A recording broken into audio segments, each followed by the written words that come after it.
Director McCraw, General Norris, who is the Adjutant General for the Texas National Guard. We have with us Brendan Judd, the President of the National Border Patrol Council. And I also want to thank all of the Texas Department of Public Safety troopers, agents, Texas Rangers, and all the members of the National Guard who were involved in Operation Lone Star. And I want to thank all of the Border Patrol agents who serve on the front lines every single day dealing with the challenges that we see increasing along the border. And then finally, I want to thank local law enforcement. Local law enforcement has been working side by side with the Texas Department of Public Safety as they've been going about the process of responding to the challenges on the border. So the Biden administration's open border policies have created an open season for human traffickers, for drug smugglers, for cartels and gangs. These criminals are preying upon women and children, exposing them to abuse and to terror. Because the federal government is failing to act to respond to these dangers, Texas is stepping up to secure the border and to keep our communities safe. To achieve that goal, about a month ago, I launched what we have named Operation Lone Star. Operation Lone Star was launched for the purpose of filling the gaps that are left open as Border Patrol officers are busy, occupied with detaining the large number of people who are coming across the border. And when Border Patrol officers are occupied with those detentions, it leaves wide swaths of sectors open for the cartels and drug smugglers as well as in human smugglers to be able to get people and drugs and contraband across the border. Without Operation Lone Star, those cartels and criminals would have open season to get across the border, whatever they wanted to get across the border. Because of Operation Lone Star, the numbers are staggering. What has been done just over the past almost month. Operation Lone Star effectively began on March the 4th, so less than a month ago. In 28 days, the Texas Department of Public Safety has made 598 criminal arrests. They've also made more than 16,000 referrals of illegal immigrants to Border Patrol. So the math on this is the Department of Public Safety made more than 21 arrests per day of criminal arrests, and they made more than 571 referrals of illegal immigrants per day to the Border Patrol. I want to give you just an idea of the type of arrests that the Texas Department of Public Safety has been involved in. In early March, one of the arrests involved a stash house in the Rio Grande Valley. While investigating the stash house, Department of Public Safety troopers and special agents discovered 4 illegal immigrants and a gang member. The gang member was wanted on 2 counts of rape of a child under the age of 13.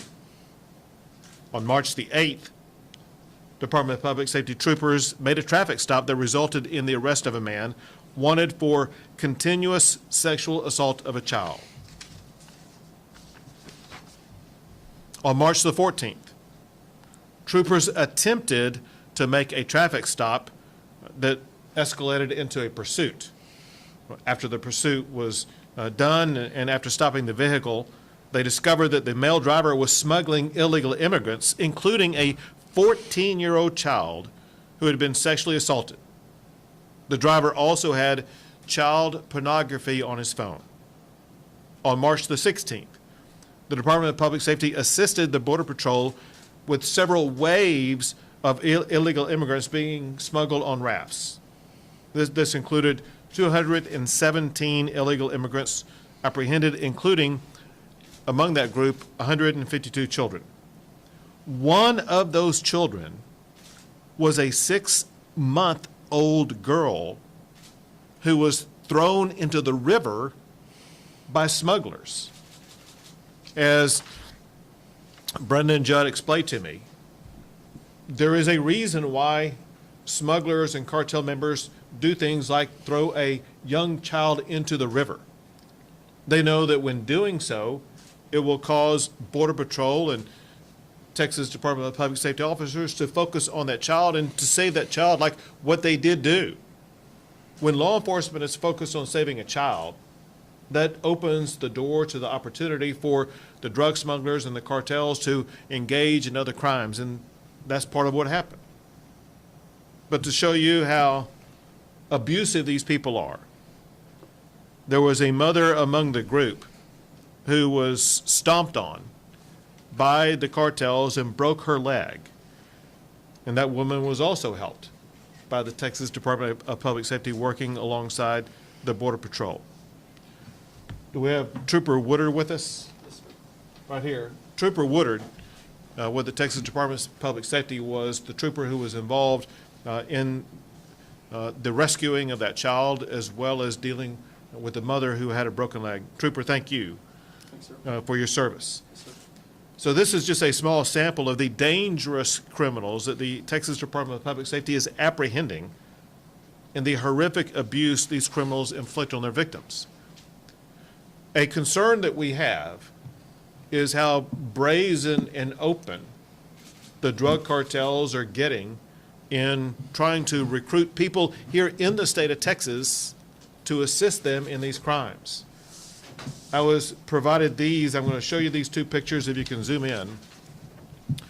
These are two pictures from TikTok.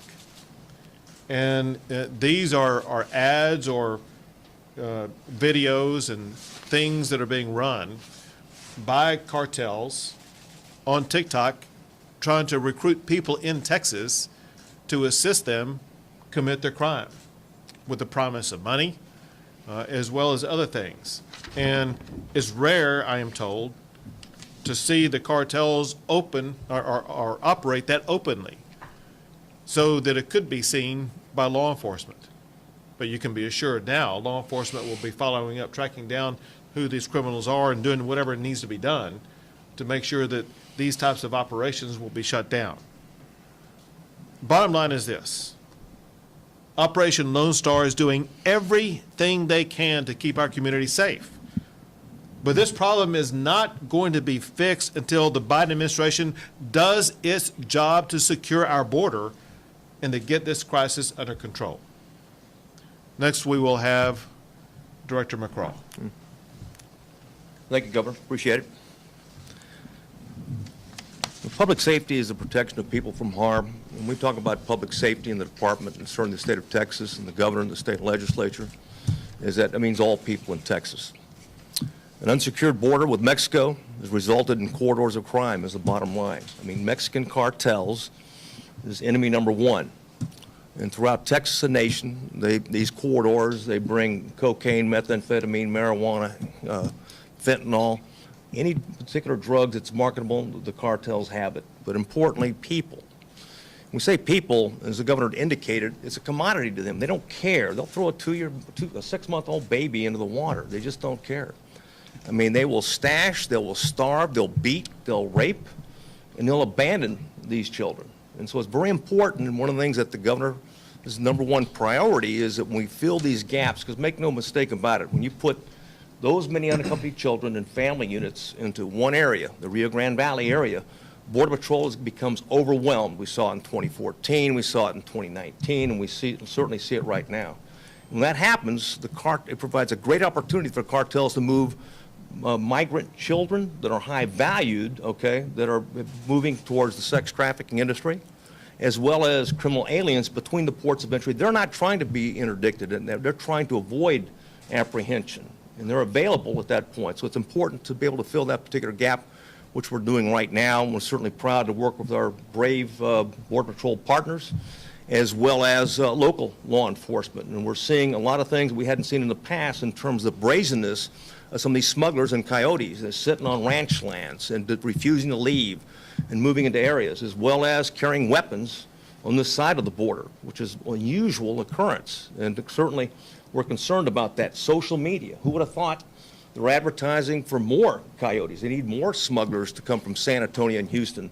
We didn't see that before. But again, this is a $1 billion a year industry by organizations that we've never seen before, the Mexican cartels. There's nobody more violent, more brazen, more depraved, and I'd say more cowardly in terms of what they do with women and children than the Mexican cartels. And they're enemy number one. They represent a domestic security threat to Mexico and certainly a public safety threat for all of Texans, and I would argue the nation as well.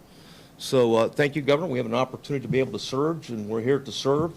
And we're proud to protect and serve the state of Texas and work with our Border Patrol partners and certainly local law enforcement. Thank you, sir. Thank you. Among the other numbers that the Texas Department of Public Safety has achieved just over the less than 1 month, they, through this operation, have seized more than 14 pounds of cocaine, more than 23 firearms. They've arrested 9 people who have been identified as members of gangs, seized almost $1 million in currency. And so this is just the beginning of what is going to be an onslaught unless and until the Biden administration steps up and does something about it. Next is the Adjutant General for the Texas National Guard, General Tracy Norris. Thank you, sir. Sir, from the date you activated us on March 4th, within 5 days, we were activating the state active duty under the governor. Within 5 days, we had a number of observation posts and listening posts on the border in support of our Texas Department of Public Safety.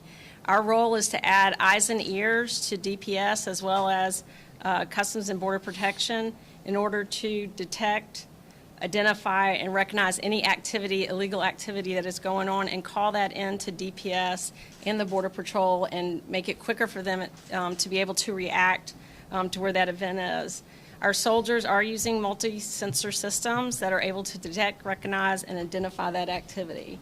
And sir, again, our soldiers have been not unfamiliar with the border. They've been down here several times in support of DPS, and I just want to thank the employers of all our guardsmen and also the families that support our guardsmen. I want to thank them for all of that they've done the last couple of years. Great point. Thanks indeed, but also thanks to the members of the Texas Military Branch for being down here. We appreciate them. Yes, sir. Next we have Brandon Judd, the President of the National Border Patrol Council. Governor, thank you. I appreciate you inviting me to be here. My name is Brandon Judd. I'm the President of the National Border Patrol Council. I operate largely in a political aspect, but I also put on a uniform, and I go out and I patrol the border to try to secure the safety and security of the American public. I will tell you that policies matter. Without policies, we will have the problems that we're seeing today. I want to thank the governor, first and foremost, for allowing Texas DPS, and I would call on the governors of our other border states, New Mexico, Arizona, and California, to also step up to the plate and assist in this issue. Problem is we wouldn't need governors like Governor Abbott if the federal government would do their job. Because policies matter, and if we continue down the road that we're going to continue to see these numbers increase, and the safety and security of the state of Texas will be threatened, and the safety and security of the entire country will also be threatened. If we continue to allow people to cross our borders illegally, to be released into the United States pending a hearing sometime down the road, we're going to continue to see this problem rise. We must look for the solutions. And if the Biden administration wants to say that the Remain in Mexico program was inhumane, then he needs to look for a solution. You cannot get rid of a program that worked and was very effective and not replace it with something else. And that is, in fact, what the Biden administration did. There are solutions that can be had. If we were to set up courts to adjudicate these cases, then we would give relief to those individuals that deserve relief under U.S. law. We would also send back those individuals that are coming here to game the system, that never have an intent to leave this country, regardless of whether they receive an order of deportation. We can solve this issue and we can solve this problem. And by solving the problem, we can release Texas DPS to do the job that they were supposed to be set up for. But if we don't, then we're going to have to call on governors like Governor Abbott, and thank goodness Texas does have a governor that's willing to step up to the plate when the federal government fails. So again, Governor Abbott, I appreciate the time. I appreciate what you're doing and the resources you're devoting to an issue that you should not have to solve. Thank Federal you, government should and solve. thanks to the men and women of the Border Patrol. Thank you. We'll take a few questions. Yes, you speak up a little bit. If it's all right, can I ask Sure. Director, sorry, some of those, so I have two questions. Sure. One is, we had heard that the Stark County surge of troopers there was going to last about 60 days. I was wondering how long it's going to last in total. And my second question is, of the arrests that were made, can you tell me if any of those included interdictions, special interest arrests, and also things like federal misdemeanors like the illegally crossing the border? We don't arrest anybody for crossing the border illegally. We arrest smugglers, and there have been smugglers that we have arrested. As the governor talked about, over 16,000 IAs or illegal aliens became in contact with them. Those were referred to the Border Patrol. We did not maintain them. There's no state immigration violation. Smugglers, yes, we charged with them. Drugs, as the governor talked about, marijuana and cocaine, we made arrests on those particular things. And stash houses where we have a smuggler. And of course, he documented 3 incidents in terms of we had sexual assaults on children, underage children that were coming here illegally and no doubt was exploited and will be continue to be exploited. Those are the majority of the type of criminal violations that we came in contact with that period of time. As for the duration, it depends on what happens on the ground. As they come and Border Patrol is swamped, I mean, the governor's made it very clear that the Department of Public Safety and National Guard is going to be there to support them, and we'll be continuing operations in that regard. The one thing that shifted from the last time that the governor had a press conference is Del Rio sector. It became the #2 sector in Texas, and that's never happened before. We've had those types of numbers. So we got the call from not just the sector chief, but from the sheriffs. I know Representative Morales was very concerned about that area. So the governor had us increase our tempo and resources within the Del Rio sector as well. I can say that when we do that, we move to 12-hour shifts. We make sure we cover 24/7. We bring resources outside. So hope that answers both your questions. Well, let me add some additional information because you did bring up one other topic I want to make sure you understood the answer to. You mentioned special interest arrest. I don't know if you were intending by that, but that is a term that's used that deals with people who come from countries with ties to terrorism. Is that what you were referring to? Sure. So we had discussions about that in our meeting before we came down here, where the discussion was that, yes, in fact, there have been people who are called special interest arrests, people who are coming from countries with ties to terrorism, and that's one of the extreme dangers that we face. And the people who are special interest coming from terrorist countries, they're not the kind of people who are going to walk up and turn themselves over to the Border Patrol or to DPS. They're the type of people that the cartels get a whole lot of money for to try to sneak through the gaps while the Border Patrol is occupied dealing with the children that they are dealing with. And that's exactly why the Biden administration needs to step up and explain to his fellow Americans that there are terrorists trying to get into the United States across the Texas border, and the federal government has to step up and do something about it. Is there a number of how many special interest referrals? There May I is, jump but in we're real not, quick? we don't So- discuss them.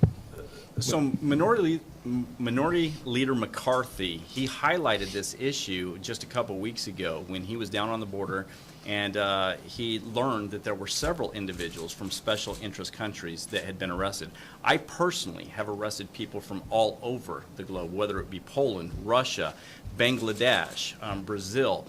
We deal with people that come from all over the world. The politicians want to make this an issue of Honduras, El Salvador, Guatemala, and Mexico, and it's just not. We get them from all over the world, and that's why it's so important that we have Texas DPS, because as the cartels continue to flood us with unaccompanied children, as they continue to flood us with family units, it takes our resources out of the field, and if it's not for the Texas DPS to plug those holes up, that the cartels are creating artificial gaps in our coverage, and if it's not for Texas DPS to plug those holes, we would have a lot more coming across into the United States. The Go list- ahead. the- Elaborate No, I'm fine. on that baby that you mentioned, who rescued him and what happened to him after? Yeah, why don't we, Trooper, why don't you Wait. take the mask off? if you'd like? And here's a microphone. I think a He was- younger- much he was the younger, one involved in it. A younger, much better looking version. so just tell them everything about what happened. Okay. I had established a lay-in position and seen the smugglers bringing approximately 6 people across on a raft. I gotten a little bit more brush on me, and the raft had gotten into a tree, just on the other side of a tree that had cane in it. I heard splashing and ayuda from a distressed woman. Once I have night vision on at this point, I climb into a tree and see that this woman is hanging onto a tree branch with the baby in her arm. The baby's in her arm and the water's going over the baby. So I got above her, kind of fell in, grabbed the baby, held the baby like a football, and helped the woman onto a tree branch. Positioned myself back on the tree and then walked out. I got up to the bank, and on the picture that you've seen, I start rubbing the chest of the baby because the baby wasn't moving at that point. Finally seen that the baby started moving, started crying, and handed off the baby to a ranger, and then helped the other 5 back onto the bank. And Border Patrol knows about what happened to that baby? That baby was turned over to Border Patrol Resources, but that was a family unit. That was a woman and child. Most likely, because of the age of the child, most likely that those 2 individuals were released into the United States. Go ahead. Governor, Adolfo Muñiz with Spectrum News 1. What comment do you have about the fact that the Biden administration says that they are returning 80, 70-something% of the migrants back to Mexico? And this question also goes to the Border Patrol Council. Is that alleviating anything? How is that affecting? Is it true? What's not true about it? All I can tell you is that we see increasing numbers of people coming across the border. I can tell you the words that were used by the Homeland Security Secretary Mayorkas himself, and that is this is an unprecedented number of people coming across the border, the most in more than 20 years, and we're just getting going in the process. These numbers will continue to increase because the Biden administration has established open border policies, making it clear that they are going to allow people to come in, and making it clear that we have thousands of people in locations across just the state of Texas, whether it be in Carrizo Springs or in Midland or in Dallas or now on military bases. And so as the numbers continue to increase, it is clear there's no slowing down in the number of people coming across the border. So to answer that question, you have to take a snapshot in time. And if you go back to Inauguration Day, yes, it was probably close to 80% of the people were in fact being expelled under Title 42. But then you had an explosion in the numbers, numbers that were absolutely unprecedented. We've never seen these types of numbers of unaccompanied children before. And then you had the carve-outs for Title 42. And of course, you started to see even more people. Axios, which generally tends to be on the liberal leaning, Axios fact-checked President Biden and said in the week that he gave his press conference, it was only about 13% that were being expelled. So again, you have to take a snapshot in time. You have to look at what are the current conditions and what are the drivers, these pull factors. And no, we're not expelling 80% of the individuals that are crossing the border today. If we're lucky if we're expelling, or if 40% of those people that are crossing today are actually being removed. We're lucky. Thank you. Governor, one question. We have had reports of people, stating that it looks like these traffickers are taunting, in a sense, of Border Patrol agents and also these people. Has there been any plans or any communication with the Mexican government to kind of do something about it? So there's been no communication with the Texas government and the Mexican government. There are communications, obviously, between the federal government and the Mexican government.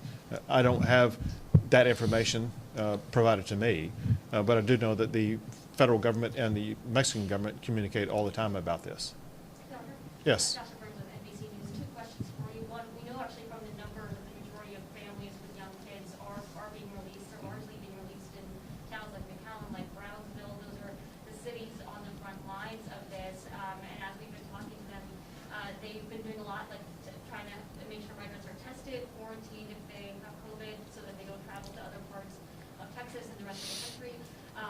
They are ensuring those folks are cared for when they're here.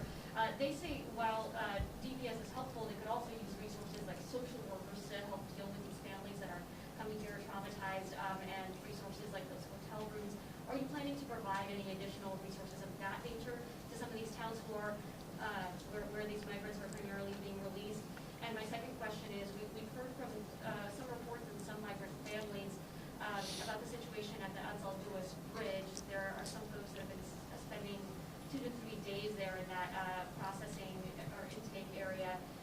Wanted to get comment on that and any information or insight you or any of your folks here can provide. I'll let somebody else take the second question while I answer the first question, and that is, there are well-defined organizations that are in charge of responding to each type of situation every step along the way as people come across the border illegally. The organizations in charge of providing the level of assistance that you're talking about at the local level, those organizations, those are NGOs associated with ORR, if you want a whole bunch of 3-letter alphabet soup names, but you know what they are. It's the ORR, the federal government, the Office of Refugee and Resettlement, that they are in charge of paying for and organizing all of the non-governmental-based organizations to provide the assistance that is needed at the local level. They're the ones with the federal funding to provide that assistance, and they have the job to do it. One thing that we have seen is the Biden administration was completely unprepared for the large number of people coming across the border because they were completely unorganized with their own federal agencies. The Biden administration was unorganized with the Federal Health and Human Services, with ORR, with the NGOs that collaborate with ORR. And they are just scrambling, even having to rely upon military bases to put these children on because they were so inept in getting this organized to begin with. But that is the federal government's job, and that's one of the many things that we're saying they need to step up and start doing their job. Someone wants to answer the second part. Yeah. So, look, I appreciate that question. We have to have an open and honest conversation. If we're going to solve the problem, if we do not have that, if all we're doing is taking short little quotes and running with those, we're never going to solve this problem. I don't care whether you agree with me after we have all the facts out. The truth of the Ansel Lewis, what we call TOPS, it's a temporary processing center. Individuals are not supposed to be held there for more than 8 hours. If they're held there for any more than 8 hours, they then get transferred to one of the other facilities, most likely Donna, because that Ansel Lewis is only supposed to be for family units or unaccompanied children. They'll then get transferred to one of the facilities, most likely Donna. We don't hold people at TOPS for more than 8 hours, so that's just not true. Do you know how many people were there, Brandon? Oh, we experience a large number of people at Ansel Lewis all the time. It just depends on how many people cross. I mean, there's literally on the trails, there's literally signs that point them to go to the actual processing center. So people that come across the border, they know exactly where to go because the signs point them there. But talking about taunting, Paul Perez and we both had the 18 senators out on the border, and we took them to known smuggling routes. And this was about 1 o'clock in the morning. And when we got to one of the known smuggling routes, there were actually smugglers across the river that had higher powered spotlights than the flashlights that we gave the senators for that tour. They were in fact taunting the senators. They were telling the senators things that I can't repeat for the camera, but they were telling them where they could stick it. They were telling them that they were going to bring people no matter what we did. They were going to continue to bring people, and we've continued to see that. Two more questions. Sorry, two more. Do you have an update on what you mentioned in Dallas and interviewing the children and investigating drug cartels? How do we interpret that? What's the latest update on that? Well, I can't give you any numbers right now, but yeah, clearly we're doing that with everyone we come in contact with. So we'll have some numbers later on, but they're really reflected in our investigations. How do Texas Rangers, I guess, go into investigating whoever has assaulted or abused a child? Well, I'll use an example as one of the stash houses we talked about. When we identified an individual that was holding 4 illegal aliens in that stash house and had been charged with, and there's outstanding warrants for him for the sexual assault of two girls under the age of 13. Well, at that point in time, an interview was followed up. Is there any evidence? Okay, we used an example. The governor gave an example in terms of the cell phone with pornography on another smuggler that had a young 14-year-old that he had sexually assaulted. So it's all the normal things we do in the interdiction and protection of children that troopers are trained to identify on the highways that are criminal conduct associated with pedophiles and sex traffickers. And the troopers do the same thing. They just translate it down here. And one of the second parts of that is rangers following up on that, or a DPS special agent following up on. And I want to say one thing on the taunting. There's no law against taunting, by the way. Okay, so we don't get our feelings hurt that the cartel members taunt us. We get taunted on this side of the border. Okay, so that's not a big deal. About the special operations group that saved the six-month-year-old baby in the river. It is in fact a special ops group. Yep. Are they assigned a mission right now in the Texas-Mexico border to address the migrant crossing? Yes, in fact, we bring the special operators in, whether they're a SWAT team or whether they're Ranger Recon, but they're part of our special operations group. This trooper came from Bowie, Texas, out of Wichita Falls. He's on our special response team out there. And we identify through intel locations where the cartels are exploiting those gaps. And we do locate them. I think he testified or talked about, have NVGs at night. And we have him in low light. He was in a low profile situation, try to identify cartel members coming across and interdict them as they come across. So the answer is yes, and we'll continue to do that. Great, thank you guys so much for coming. Thank you. As long as necessary. Thank you. Thank you all.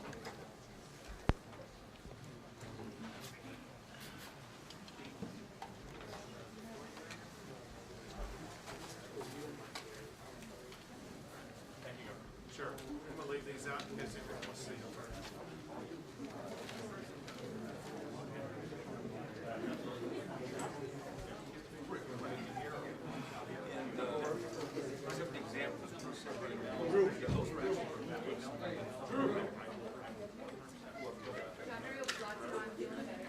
Good. Yeah, there you go. Good to see you again. You too, you too. Thank you. Oh, here you go.